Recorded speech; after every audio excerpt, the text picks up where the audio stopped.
Feminicídio é o nome que se dá ao assassinato de mulheres em razão de seu gênero. O mais recente Anuário do Fórum Brasileiro de Segurança Pública, divulgado em julho, registra em 2023 mais um aumento no número de mulheres que foram vítimas desse tipo de crime. Foram 1.467, 0,8% a mais em relação ao ano anterior. Isso representa o assassinato de uma mulher a cada 6 horas e reforça a gravidade da violência de gênero no país. Já em 2024, apenas no primeiro semestre, já foram notificadas mais de 2.000 mortes violentas de mulheres com indícios de feminicídio.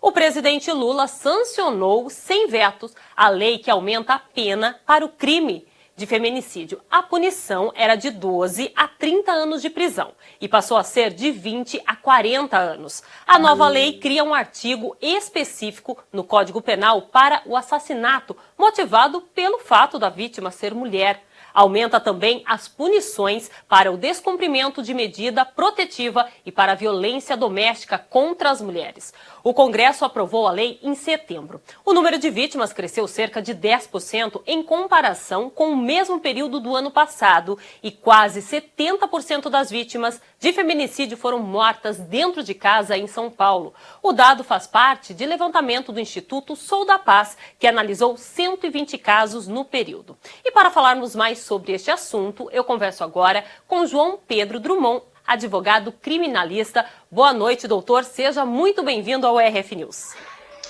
Boa noite, Tatiana. Boa noite a todos os telespectadores de casa. É um prazer estar aqui com vocês.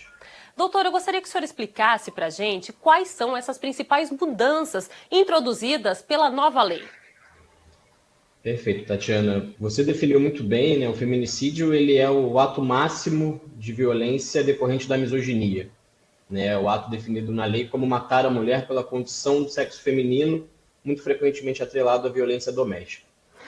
Esse movimento legislativo é um movimento de endurecimento penal sistemático de repressão a essas condutas, que já vem ocorrendo há algum tempo, há alguns anos. Não é a primeira resposta que o Estado dá nesse sentido. O primeiro é um ato simbólico de isolar, de criar o feminicídio como um crime autônomo. Antes ele era atrelado ao homicídio como uma modalidade agravada, qualificada de homicídio.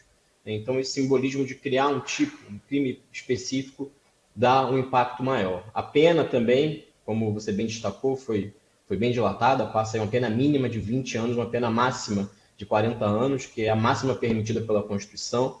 E há outras medidas de endurecimento, né? Proíbe o livramento condicional do preso condenado por esse crime, exige um cumprimento ali de 55% da pena para que o acusado progrida de regime, ou seja, saia do regime fechado para o semiaberto, depois para o aberto. É obrigatória, passa a ser obrigatória também o monitoramento eletrônico para qualquer hipótese de saída do sistema penitenciário, seja o Natal, as famosas saidinhas. Né? E também há duas medidas muito emblemáticas. O condenado por esse crime, o agressor, ele perde automaticamente o poder familiar caso haja uma criança, um infante daquela relação. Ele não poderá exercer a paternidade dessa criança e também não poderá exercer cargos públicos durante o período de pena estabelecida por ele na sentença. Então, são essas as principais medidas de aumento do rigor para condenados por esse tipo de conduta. Foi bem endurecida as leis, né? E quais os impactos essa lei pode ter na proteção das mulheres? Olha, Tatiana, os impactos nós realmente precisaremos verificar no futuro. É uma resposta urgente, válida, necessária e imprescindível.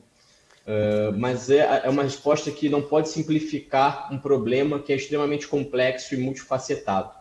A violência contra a mulher ela não é só um problema legal, um problema penal. Ela é um problema social e cultural desse país. Você começou a sua fala muito bem, trazendo os índices do Brasil, que infelizmente ocupa o lugar mais alto nos rankings mundiais desse assunto lamentável e tenebroso. Ou seja, é uma medida que, apesar de válida, ela não pode eximir o Estado das outras responsabilidades que ele tem nesse assunto. São a criação de políticas públicas constantes e consistentes especificamente para a conscientização desse tipo de violência, né? O aprimoramento do assistencialismo da mulher para que nos primeiros sinais de violência, no início do chamado ciclo de violência, ela saiba aonde recorrer, a quem recorrer, para que se evite um mal maior, para que se evite uma progressão desse quadro que possa levar à fatalidade de sua vida ser ceifada. Então, é uma resposta, como eu disse, necessária, porém, que não deve esconder as outras nuances desse assunto tão complexo. Doutor, rapidinho, só para a gente encerrar, né? É muito importante nós reforçarmos para a mulher, né, o quão é importante ela, qualquer indício, os primeiros sinais ali de violência, ela procurar ajuda. Perfeito, Tatiana. Esses episódios, infelizmente, eles ocorrem de forma cíclica, eles são progressivos. Então, no primeiro sinal, é importantíssimo que a mulher recorra a uma delegacia de polícia, recorra a todos os seus entes conhecidos, mobilize o máximo de pessoas possível para que possa ter essa ajuda e que o Estado possa responder de alguma forma. E é um dever do Estado continuar aprimorando esses mecanismos de resposta em favor da mulher. Doutor, muito obrigado pela sua participação aqui no RF News. Eu que agradeço, foi um prazer. Boa noite a todos. Boa noite.